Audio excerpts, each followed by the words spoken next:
बच्चों, आज हम जानेंगे क्लास 9th हिंदी क्षितिज के अंतर्गत कबीर की साखियाँ एवं शब्द का भावार्थ और पाठ से संबंधित प्रश्नों के उत्तर भी। तो चलिए शुरू करते हैं, पढ़ते हैं कबीर की साखियाँ और जान लेते हैं उनका अर्थ। यहाँ पर उन्होंने पहली साखी में लिखा है, मान सरोवर सुभर जल हंसा केली कराही, मुक्ता फल मुक्ता चुगे अब उड़ी अनत न जाए। तो बच्चों, जैसे कि आप जानते हैं, मानसरोवर एक झील का नाम है। सुभर जल, जिसका जो है स्वच्छ जल होता है, साफ होता है।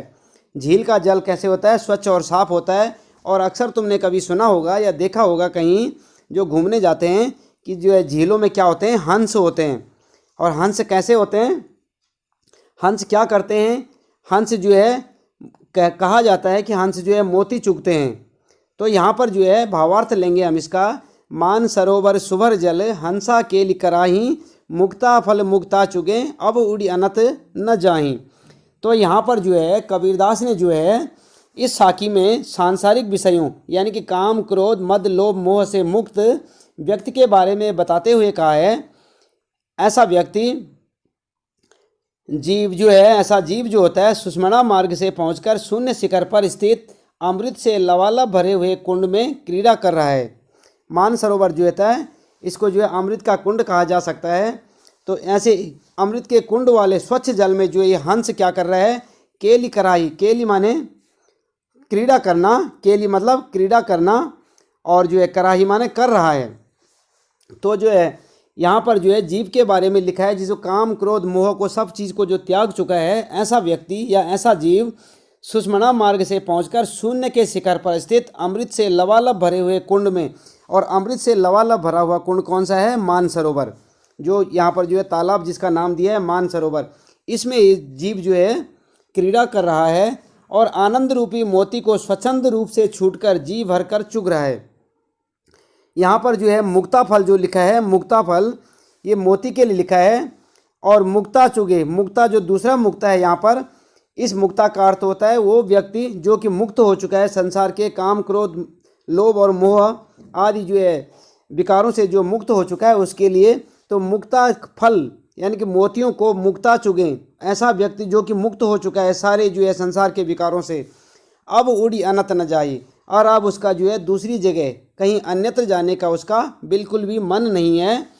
तो अगर हम इसका सीधा सीधा भावार्थ और सही उसमें लिखेंगे तो हम लिखेंगे कि जब जीव जो है सुषमणा मार्ग से पहुंचकर शून्य शिखर पर स्थित अमृत से लबालब भरे हुए कुंड में क्रीड़ा कर रहा है और आनंद रूपी मोती को स्वच्छंद रूप से छूटकर जी भरकर चुग रहा है, इस आनंद को छोड़कर वह अन्यत्र यानी कि दूसरी जगह नहीं जा सकता। कहने का आशय यह होगा कि जब आत्मा सांसारिक प्रपंचों से छूटकर, क्योंकि वो आत्मा ऐसी आत्मा है जो कि मुक्त हो चुकी है, तो जो है सांसारिक प्रपंचों से छूटकर परम तत्व के ध्यान में लीन हो जाता है, तब मनुष्य को उस आनंद के अलावा अन्य किसी वस्तु की इच्छा नहीं रह जाती। क्योंकि अब उड़ी अनत न जाए, अब जो है उड़कर वह कहीं अन्यत्र यानी कहीं और जगह जाना नहीं चाहता, क्योंकि वह मुक्त हो चुका है। और अब क्या कर रहा है? वो मोतियां चुग रहा है। आइए देखते हैं दूसरा। यहाँ पर जो है लिखा है, प्रेमी ढूंढत मैं फिरों, प्रेमी मिले न कोई, प्रेमी को प्रेमी मिले सब विष अमृत होय। यहाँ पर कबीरदास जी ने लिखा है, प्रेमी ढूंढत मैं फिरों, यानी कि यहाँ पर कबीरदास जी क्या कर रहे हैं? प्रेमी को ढूंढ रहे हैं।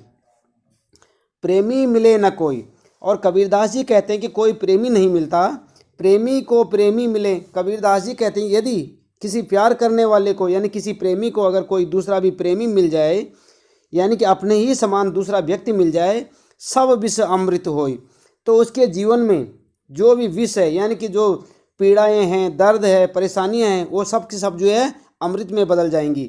प्रेमी ढूंढत मैं फिरों, प्रेमी मिले न कोई, प्रेमी को प्रेमी मिले सब विष अमृत होय। यहाँ पर कबीर जो है अपने आप को जो है प्रेम का चाहने वाला व्यक्ति कह रहा है। कबीर कहता है कि मैं जो हूँ मैं प्रेमी ढूंढ रहा हूँ, जो खुद अपने प्यार को ढूंढ रहा है, ऐसा है कबीर। यहाँ पर प्रेम की तलाश में फिरते हुए कबीर का कहना है कि मैं इस संसार में प्रेमी की तलाश करता फिर रहा हूँ, प्रेमी ढूंढत मैं फिरूं, मैं इस संसार में जो है प्रेमी की जो है तलाश कर रहा हूँ, किंतु मुझे कोई सच्चा प्रेम करने वाला नहीं मिलता। प्रेमी मिला न कोई, इसका मतलब मुझे कोई प्रेमी नहीं मिला, प्रेमी को प्रेमी मिले। कबीरदास जी कहते हैं कि यदि जो है जब प्रेम करने वाले से उसके प्रेमी का मिलन होगा तो सारा विष जो है अमृत में बदल जाएगा। अर्थात विष अमृत में बदल जाना, इसका मतलब जो उसके जीवन की कठिनाइयाँ हैं और विकलताएँ वो सारी दूर हो जाएंगी। आइए आगे देखते हैं नंबर 3 पर क्या लिखा है।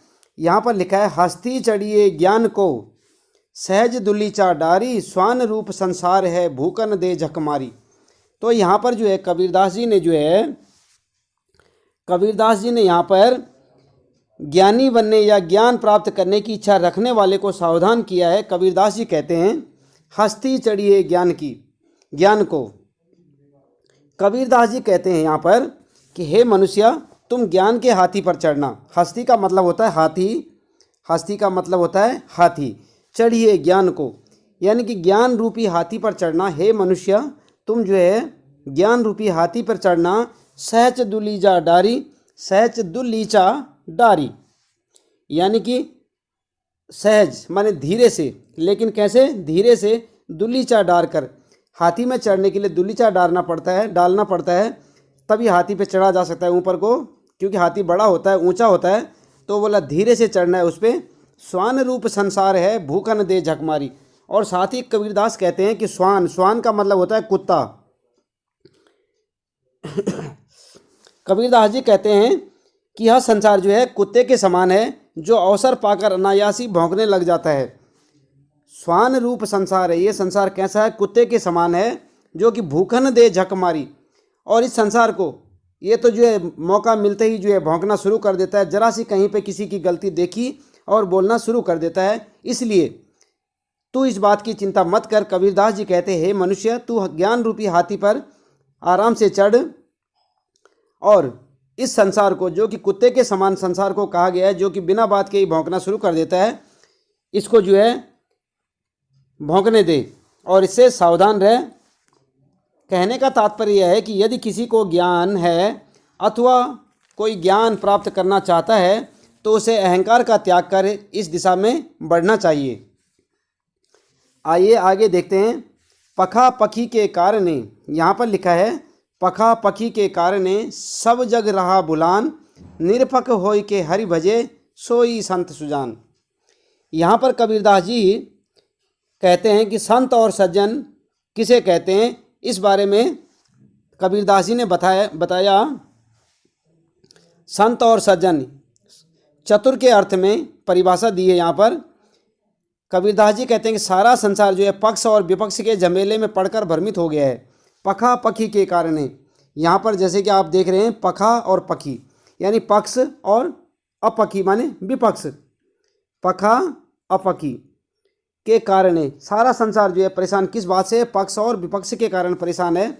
सब जग रहा बुलान, क्योंकि सब जो है पक्ष और विपक्ष के झमेले में पड़कर जो है भ्रमित हो रहे हैं। व्यक्ति अपने वास्तविक जीवन लक्ष्यों से भटक गया है। कबीर का कहने का मतलब ये है कि व्यक्ति जो है अपने वास्तविक जीवन लक्ष्यों से भटक गया है। ऐसी भ्रम की स्थिति में जो किसी का पक्ष न लेकर, किसी की बात में न आकर, यानी कि निष्पक्ष भाव से एक केवल ईश्वर को भजता है, उसी ईश्वर के पक्ष में रहता है। अर्थात इस संसार में न वह किसी के पक्ष में रहता है न विपक्ष में। जिसे केवल परमात्मा का भजन प्यार है, वही व्यक्ति सज्जन है, वही संत है। आप देख रहे हैं, पखा पखी के कारण सब जग रहा बुलान, यानी पक्ष और विपक्ष के कारण ये सारा संसार क्या हो रहा है? सब जग रहा बुलान, माने सारा का सारा जग जो है भूल गया है या भ्रमित हो गया है। निरपक होय के हरि भजे सोई संत सुजान, यानी कि उसी को, सोई मतलब उसी को, संत सुजान, सुजान माने कि जानना, और संत उसी को जानना। निरपक होय के हरि भजे, जो निरपक्ष होकर, जो बिना पक्ष और अपक्ष का भेद न करके जो भगवान का भजन करता है, यानी कि हरि को भजता है, वही उसी को जो है संत समझो। उसके बाद आगे 5वें में यहाँ पर कबीरदास जी ने लिखा है, हिंदू मुआ राम कही मुसलमान खुदाए, हिंदू मुआ राम कही, मुसलमान खुदाए, कहे कबीर जो सो जीवता, जो दूह के निकट न जाए। तो यहाँ पर कबीरदास जी ने धर्म के आडंबर के लिए बहुत अच्छी जो है यहाँ पर व्यंग्यात्मक शैली में कहा है, और साथ में ये भी कहा है कि जो है किस प्रकार लोग धर्म से जो है भ्रमित हो जाते हैं, और सही इंसान या सही व्यक्ति वही है जो किसी भी धर्म से हटकर केवल एक मानवता का धर्म अपनाता है। तो यहाँ पर जो है हम इसको जो है साखी के हिसाब से देखेंगे। साखी के अनुसार यहाँ पर लिखता है कबीरदास कि दुनिया में जो है बहुत सारे मतांतर हैं। हिंदू मुआ राम कही, यहाँ पे कहते हैं कि हिंदू मुआ यानी कि हिंदू लोग जो होते हैं वो परतत्व के लिए यानी उस ईश्वर के लिए राम कहते हैं। हिंदू जो है उस ईश्वर को राम के नाम से जानते हैं। मुसलमान खुदाए, और मुसलमान जो है उसी को जो है खुदा कहते हैं। खुदा के नाम से जो है यहाँ पर जो है मुसलमान जो है खुदा का प्रयोग करते हैं। कहे कबीर सो जीवता, लेकिन कबीरदास जी का मानना है वस्तुतः एक ही परमात्मा के दो रूप हैं। तो इसलिए कबीरदास कहता है कि जब राम भी वही है और खुदा भी वही है, तो कबीरदास जी कहते हैं असली उसी आदमी का, उसी व्यक्ति का जीना उसी का है। कहे कबीर सो जीवता, वही जीवता है, वही जीता है, सही इंसान की तरह, सही मानव की तरह वही जीता है जो दूह के निकट न जाए, जो इन दोनों के नज़दीक नहीं जाता। यानी कि इन दोनों का जो भ्रम बुद्धि का जो भेद डाला हुआ है, इनसे जो है बचकर जो रहता है वही जो है असली में मानव कहलाने के योग्य है। फिर उसके बाद कबीरदास जी कहते हैं काबा फिर काशी भया, राम ही भया रहीम, मोट चून मैदा भया, बैठ कबीरा जीम। यानी कि संप्रदायों के जो है आग्रहों को छोड़कर मध्यम मार्ग को अपनाने पर काबा काशी हो जाता है। काबा फिर काशी भया, काबा में जो घूम के आ जाते हैं और जो काशी में घूम के आ जाते हैं उनके लिए दोनों एक समान हो जाते हैं। काबा फिर काशी भया, कबीरदास जी का कहना है कि संप्रदायों के आग्रहों को छोड़कर मध्यम मार्ग को अपनाने पर काबा काशी हो जाता है।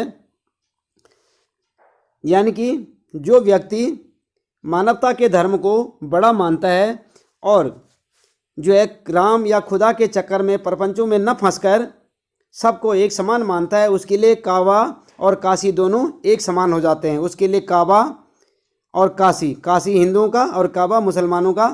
तो जो हिंदू धर्म और मुसलमान धर्म से के भेद से ऊपर उठकर केवल ईश्वर को भजता है, और उसके लिए काबा और काशी दोनों एक समान हो जाता है, क्योंकि वह भेद नहीं करता, वो सबको जो है एक ही मानता है। राम ही भया रहीम, उसके लिए राम और रहीम दोनों एक ही हैं। मोट चून मैदा भया, जिस प्रकार भेदों का मोटा आटा अभेद स्वरूप को ग्रहण कर मैदा बन जाता है, उसी प्रकार बैठ कबीरा जिम। यहाँ पर लिखा है कि हे कबीर, तो इस अभेद रूपी मैदे का भोजन कर, स्थूल भेदों के चक्कर में मत पड़। आगे यहाँ पर जो है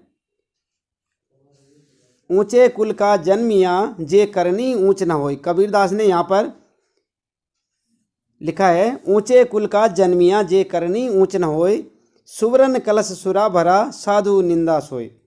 यानी कि ऊंचे कुल का जन्मिया, कोई व्यक्ति अगर ऊंचे कुल में जन्म ले लेता है यानी कि बड़े कुल में, जे करनी ऊंच न होय।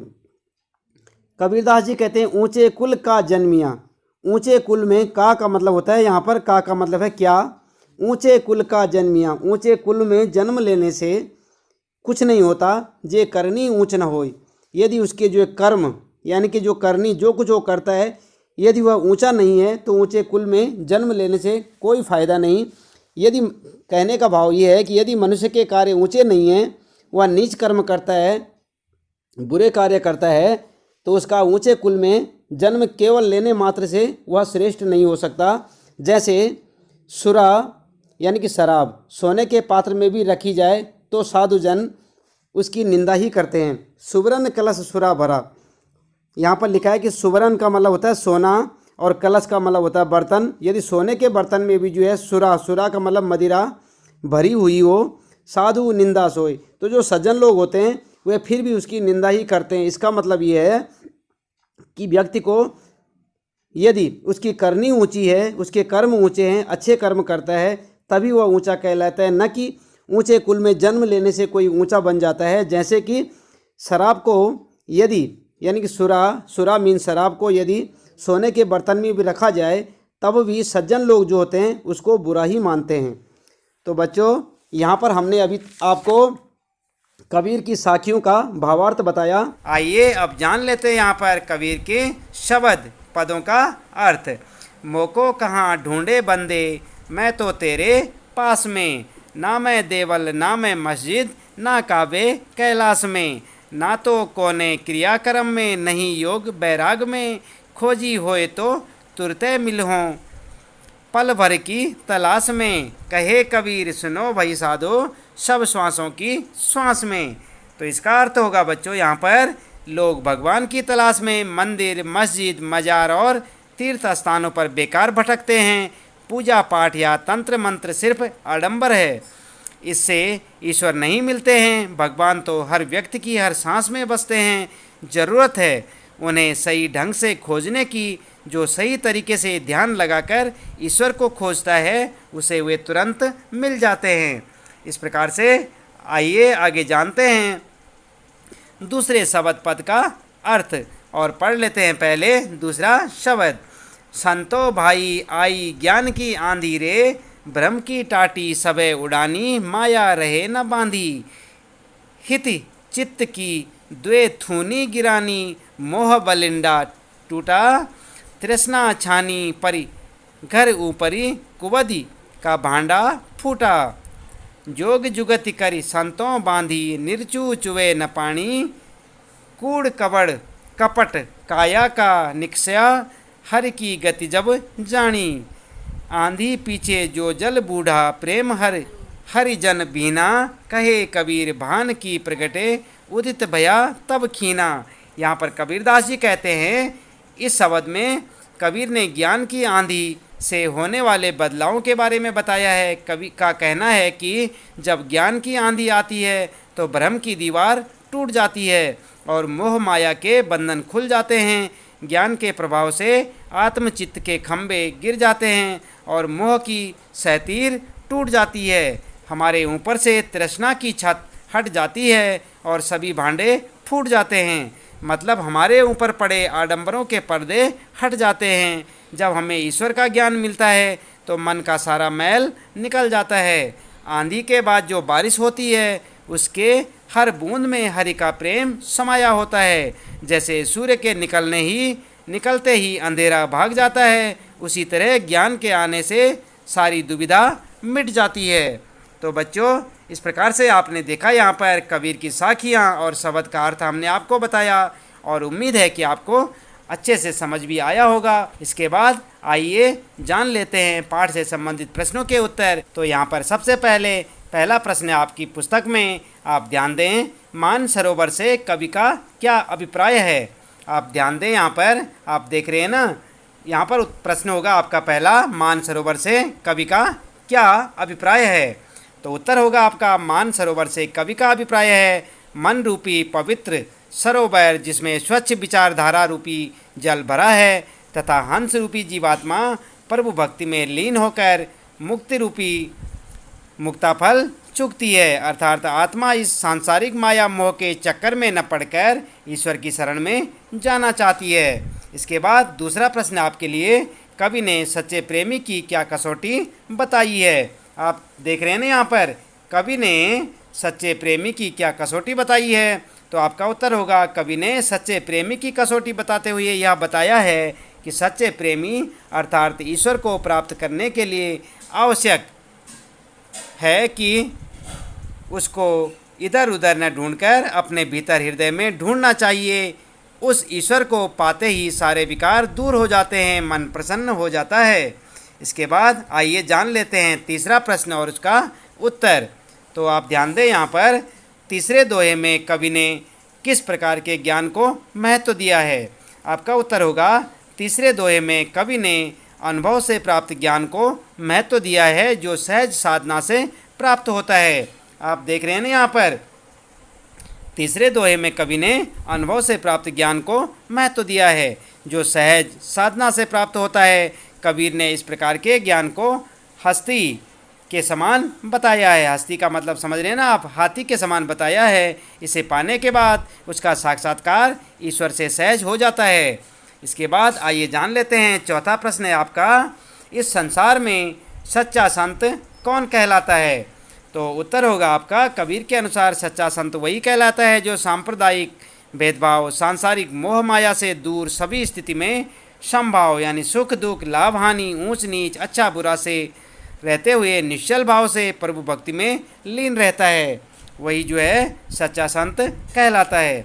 इसके बाद पांचवा प्रश्न है आपका, अंतिम दो दोहों के माध्यम से कबीर ने किस तरह की संकीर्णता की ओर संकेत किया है? तो आपका उत्तर होगा, अंतिम दो दोहों में दो तरह की संकीर्णता की ओर संकेत किया गया है। नंबर 1, अपने धर्म को श्रेष्ठ सिद्ध करना और दूसरे के धर्म की निंदा करना। नंबर 2, ऊंचे कुल में जन्म लेने से स्वयं को श्रेष्ठ समझना। मनुष्य केवल ऊंचे कुल में जन्म लेने से बड़ा नहीं होता, बल्कि वह अपने अच्छे कर्मों से बड़ा बनता है। इस प्रकार से आप उत्तर लिखेंगे। इसके बाद छठा प्रश्न आपके लिए, किसी भी व्यक्ति की पहचान उसके कुल से होती है या कर्मों से? तर्क सहित उत्तर दीजिए। तो आपका उत्तर होगा, राम, कृष्ण, बुद्ध, महावीर आदि महापुरुष केवल ऊंचे कुल में जन्म लेने के कारण महान नहीं बने, बल्कि वे महान बने तो अपने उच्च कर्मों से। इसके विपरीत कबीर, सूर, तुलसी बहुत ही सामान्य घरों में पैदा हुए, परंतु संसार भर में अपने सत्कर्मों के कारण प्रसिद्ध हुए। अतः हम कह सकते हैं कि व्यक्ति की पहचान उसके कर्मों से होती है, कुल से नहीं। इसके बाद बच्चों आप ध्यान दें, सातवां प्रश्न आपके लिए, काव्य सौंदर्य स्पष्ट कीजिए।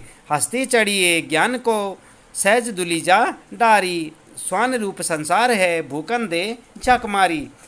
तो उत्तर होगा आपका, भाव सौंदर्य। देखें, सबसे पहले यहाँ पर कवि ने ज्ञान के महत्व को प्रतिपादित करते हुए बताया है कि ज्ञान की प्राप्ति के लिए दृढ़ता और सहज साधना आवश्यक है। संसार रूपी कुत्ते अर्थात आलोचना करने वाले भौंक भौंक कर शांत हो जाते हैं। और इसके बाद आइए जानते हैं शिल्प सौंदर्य। तो शिल्प सौंदर्य के अंतर्गत रचना में भक्ति रस की प्रधानता है। सद्दुकड़ी भाषा, दोहा, छंद का प्रयोग किया गया है और हस्ती, स्वान, ज्ञान आदि तत्सम शब्दों और रूपक अलंकार का यहाँ पर प्रयोग हुआ है। इसके बाद आइए जानते हैं नौवां प्रश्न, मनुष्य ईश्वर को कहाँ कहाँ ढूंढता फिरता है? तो आपका उत्तर होगा, मनुष्य ईश्वर को मंदिर, मस्जिद, देवालय, काबा, काशी, कैलाश जैसे पवित्र तीर्थ स्थानों और योग, वैराग्य, यज्ञ, पूजा पाठ तथा विभिन्न प्रकार के धार्मिक क्रियाकलापों में खोजता फिरता है। इसके बाद नौवां प्रश्न आपके लिए, कबीर ने ईश्वर प्राप्ति के लिए किन प्रचलित विश्वासों का खंडन किया है? तो आपका उत्तर होगा, कबीर ने ईश्वर प्राप्ति के लिए प्रचलित विश्वास जैसे मंदिर, मस्जिद में जाकर पूजा अर्चना करना या नमाज पढ़ना अथवा योग, वैराग्य जैसी क्रियाएं करना, पवित्र तीर्थ स्थानों की यात्रा करना, आडंबर युक्त भक्ति करके ईश्वर प्राप्ति की इच्छा करना, इन सभी प्रचलित मान्यताओं का खंडन किया है। उसके बाद बच्चों ध्यान दें आप, 10वां प्रश्न है यहाँ पर, कबीर ने ईश्वर को सब श्वासों की श्वास में क्यों कहा है? तो उत्तर होगा इसका, सभी जीवों की रचना ईश्वर के द्वारा की गई है, अतः ईश्वर का वास हर प्राणी की हर सांस में है, अर्थात ईश्वर संसार के कण कण में समाया है, इसलिए कबीर ने ईश्वर को सब श्वासों की श्वास में कहा है। इसके बाद 11वां प्रश्न आपके लिए कि कबीर ने ज्ञान के आगमन की तुलना सामान्य हवा से न कर आंधी से क्यों की है? तो आपका उत्तर होगा, सामान्य हवा में वातावरण को प्रभावित करने की क्षमता नहीं होती, जबकि आंधी में व्यापक परिवर्तन की क्षमता होती है। इसी प्रकार ज्ञान रूपी आंधी के आने से मनुष्य के मन पर पड़ा हुआ अज्ञान, मोह माया रूपी पर्दा हट जाता है, छल कपट रूपी कूड़ा नष्ट हो जाता है। तत्पश्चात मनुष्य का मन निर्मल होकर प्रभु भक्ति रूपी वर्षा में भीग जाता है। इसके बाद 12वां प्रश्न आपके लिए, ज्ञान की आंधी का भक्त के जीवन पर क्या प्रभाव पड़ता है? तो आपका उत्तर होगा, ज्ञान की आंधी का मनुष्य के जीवन पर यह प्रभाव पड़ता है कि उसकी सारी शंकाओं और अज्ञानता का नाश हो जाता है, वह माया मोह के सांसारिक बंधनों से मुक्त हो जाता है, मन पवित्र और निश्चल होकर प्रभु भक्ति में तल्लीन हो जाता है। इस प्रकार से आप 12वें प्रश्न का उत्तर लिखेंगे। इसके बाद बच्चों आइए देख लेते हैं यहाँ पर 13वें प्रश्न में पूछा गया है, यहाँ पर भाव स्पष्ट कीजिए। आप देख रहे हैं ना यहाँ पर, तो यहाँ पर क्या लिखा है, हित चित्त की द्वे थूनी गिरानी मोह बलिंडा टूटा। उत्तर क्या होगा आपका, इसका जो है भाव स्पष्ट आप करेंगे तो भाव होगा आपका, यहाँ ज्ञान रूपी आंधी के कारण मनुष्य के मन में स्थित स्वार्थ रूपी दोनों खंभे टूट गए तथा मोह रूपी बल्ली, जो बल्लियाँ होती हैं ना, मोह रूपी बल्ली गिर गई। इससे कामना रूपी छप्पर नीचे गिर गया। उसके मन की सारी बुराइयाँ और अज्ञान नष्ट हो गया, उसका मन साफ हो गया। इसके बाद दूसरा देखें यहाँ पर, इसका भी आपने जो है भाव स्पष्ट करना है। आंधी पीछे जो जल बूढ़ा बूढ़ा प्रेम हरि जन भीना। उत्तर होगा आपका, सामान्य रूप से आंधी आने के बाद जब बारिश हो जाती है तो धूल आदि विकार शांत हो जाते हैं और मन प्रसन्न हो जाता है। इसी प्रकार ज्ञान रूपी आंधी आने के बाद अज्ञान दूर हो जाता है और मन प्रभु भक्ति में रम जाता है। ज्ञान की आंधी के बाद जो भक्ति रूपी जल बरसता है, उस जल से मन भीग उठता है, उसमें सरोवर सराबोर हो जाता है, अर्थात ज्ञान की प्राप्ति के बाद मन शुद्ध हो जाता है। इसके बाद बात करते हैं बच्चों यहाँ पर रचना और अभिव्यक्ति की। तो आप ध्यान दें, रचना और अभिव्यक्ति के अंतर्गत संकलित साखियों और पदों के आधार पर कबीर के धार्मिक और सांप्रदायिक सद्भाव संबंधी विचारों पर प्रकाश डालिए। तो आप क्या लिखेंगे कबीर के बारे में। कबीर ने अपने विचारों द्वारा जनमानस की आंखों पर धर्म और संप्रदाय के नाम पर पड़े पर्दे को खोलने का प्रयास किया। आप देख रहे हैं ना यहाँ पर आप देख सकते हैं कि कबीर ने अपने विचारों द्वारा जनमानस की आंखों पर धर्म और संप्रदाय के नाम पर पड़े पर्दे को खोलने का प्रयास किया। कबीर ने हिंदू और मुसलमान की पूजा पद्धति के कारण उत्पन्न सांप्रदायिकता को लक्ष्य बनाते हुए राम और रहीम को एक मानकर मनुष्य की सच्ची भक्ति के लिए प्रेरित किया है। कबीर ने हर एक मनुष्य को किसी एक मत, संप्रदाय, धर्म आदि के फेर में न पड़ने की सलाह दी है। ये सारी चीज़ें मनुष्य को राह से भटकाने और बंटवारे की ओर ले जाती हैं। अतः कबीर के अनुसार हमें इन सब चक्करों में नहीं पड़ना चाहिए। मनुष्य को चाहिए कि वह निष्काम और निश्चल भाव से प्रभु की आराधना करे। इस प्रकार से कबीर के विचार आपने यहाँ पर देखे। बात करते हैं भाषा अध्ययन की बात। तो यहाँ पर निम्नलिखित शब्दों के तत्सम रूप लिखिए। आप देख रहे हैं यहाँ पर पका पकी, अनत, जोग, जुगति, बैराग और निरपक। तो उत्तर होगा आपका, यहाँ पर आप देख सकते हैं तद्भव और तत्सम शब्द। यहाँ पर देख रहे हैं ना आप, तत्सम और तद्भव। पका पकी यहाँ पर होगा पक्ष विपक्ष, अनंत का अनंत, जोग योग, जुगति युक्ति, वैराग वैराग्य, निरपक्ष निरपेक्ष या निष्पक्ष। तो आपने इस प्रकार से देखे यहाँ पर सभी प्रश्नों के उत्तर हमने आपको बताए। उम्मीद है कि आपको ये प्रश्नों के उत्तर समझ आए होंगे और आप इन्हें अच्छे से याद भी करेंगे। आज के लिए इतना काफ़ी है। आपका दिन शुभ हो।